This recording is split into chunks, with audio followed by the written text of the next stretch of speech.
ZNS Total Sports is brought to you by Fourth Terrace Diagnostic Center. Good evening, Bahamas. I'm Kelsey Johnson. Welcome to Sports Tuesday. The hobby horse racetrack might be a thing of the past in the Bahamas, but there's a Bahamian jockey who is still saddling it up. At the age of 64, Gary Bain is still riding and competing on a popular tour on the Florida circuit, Gulfstream. He has 16 starts on the year, finishing second and third in a couple of them. Bain saddled up again on Saturday past, riding Gone Jack in the claiming race. He finished sixth. On Wednesday, September 20th, he and Love's Worship Peace came bursting through the gates in the maiden claiming race, coming in fifth. Bain is the sole Bahamian jockey still riding. Michael Knowles got off to a slow start and tried to paddle his way back into the race. He placed sixth in his heat of the men's single sculls rapiage, clocking 8 minutes, 58.51 seconds.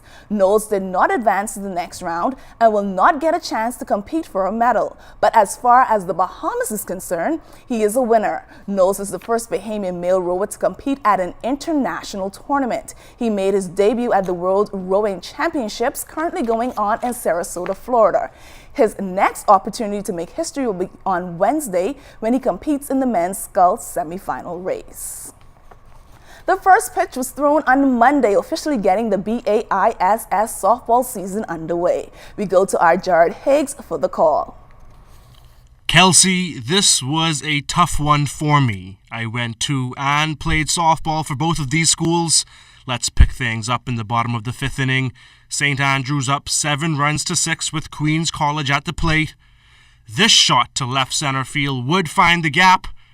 And inside the park, home run ties the score up at 7 runs apiece. Into the top of the sixth inning now. Score still tied. A wild pitch from Queens College pitcher Sean Roll would bring in 1 run. St. Andrews would add 2 more in the top of the 7th before cruising to a 10-8 opening day victory. St. Andrews pitcher Tyler Kemp says he wants his team to bring out bigger bats in future games. We need to get better at hitting all throughout the lineup and, of course, pitching. We only have 2 pitchers. Losing pitcher Sean Roll is an Eleuthera boy.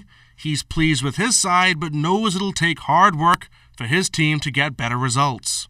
I think my team did pretty good. We just got to work on some other things and hope for the best. Reporting for ZNS Total Sports, I'm Jared Higgs.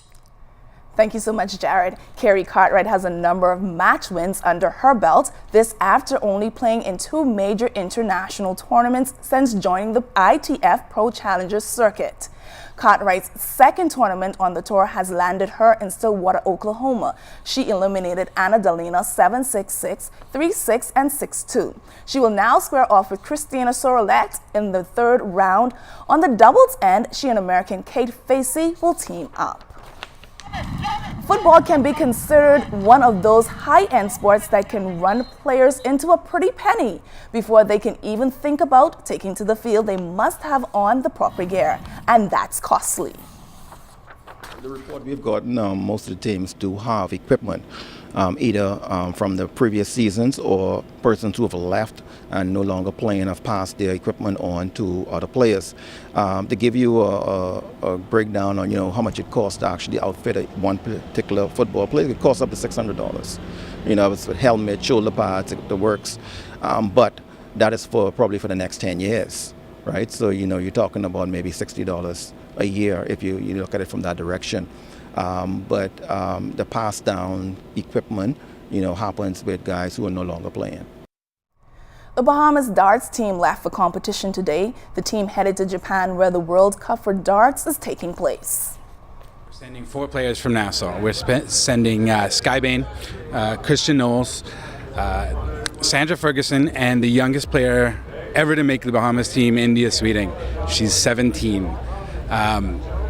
And they are some of the best in the country, for our league especially, but in the entire Bahamas, they're the best. That's all the time we have for sports. I'm Kelsey Johnson.